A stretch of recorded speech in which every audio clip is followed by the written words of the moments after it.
ये क्वेश्चन है तुम्हारे सामने और इस क्वेश्चन में क्या करना है, हमको ये बताना है कि यहाँ पर V और ये I का एक ग्राफ है और इस ग्राफ में ये लाइन शो कर रही है R3 रेजिस्टेंस को। फर्स्ट रेजिस्टेंस है, सेकेंड रेजिस्टेंस है और थर्ड रेजिस्टेंस है। रेजिस्टेंस अलग अलग है, अलग अलग लाइन शो कर रही है। मीन्स यहाँ पे 3 वायर हैं, तो यहाँ पे 3 वायर्स हैं। ठीक है, तो फर्स्ट वायर का रेजिस्टेंस R1 हो गया, सेकेंड वायर का resistance R2 and third wire का रेजिस्टेंस R3 हो गया। अब आपसे ये पूछा जा रहा है कि इसमें से कौन सा ऑप्शन सही है। तो सबसे पहला जो ऑप्शन है R1 = R2 = R3, तीनों रेजिस्टेंस इक्वल हो, ऐसा हो ही नहीं सकता, क्योंकि अगर तीनों रेजिस्टेंस इक्वल होते तो सिर्फ एक लाइन आती, सिर्फ और सिर्फ एक लाइन। फॉर एग्ज़ाम्पल ऐसे रहता और ये एक ही लाइन होती, इसी एक ही लाइन, यही एक ही लाइन R1 को भी शो करती, R2 को भी शो करती, R3 को भी शो करती। बट ऐसा यहाँ पर नहीं है। फिगर में आप देख रहे हो क्या है, फिगर में तीनों अलग अलग लाइन हैं। ठीक है, तो पहला ऑप्शन नहीं होगा। ओके, ये ऑप्शन नहीं होगा। चलो, सेकेंड ऑप्शन क्या है, R1 = R2 > R3। R1 सबसे बड़ा है। चलिए चेक करते हैं। R क्या होता है बच्चों, R क्या होता है, अगर हम V = IR होता है तो R क्या हो जाएगा, V/I आया। अब V की वैल्यू जितनी ज़्यादा होगी, V जितना ज़्यादा होगा I से, ठीक है, R उतना ही बड़ा होगा।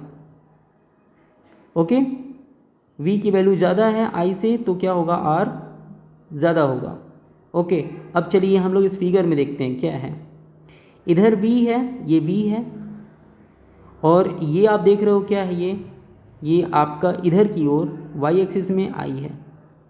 अगर कोई पॉइंट इधर की ओर आ रहा है ज़्यादा, फॉर एग्ज़ाम्पल अगर हम इस एक लाइन में ड्रॉ कर रहा हूँ और मैंने इसे कलर कर दिया ब्लू से। अगर मैं एक लाइन यहाँ ड्रॉ कर रहा हूँ कुछ ऐसा, ठीक है, इस लाइन पर, और मैंने यहाँ पर I रखा, एक I यहाँ रखा, एक I यहाँ रखा। ठीक है, तो आप देख रहे हो कि इस पॉइंट पर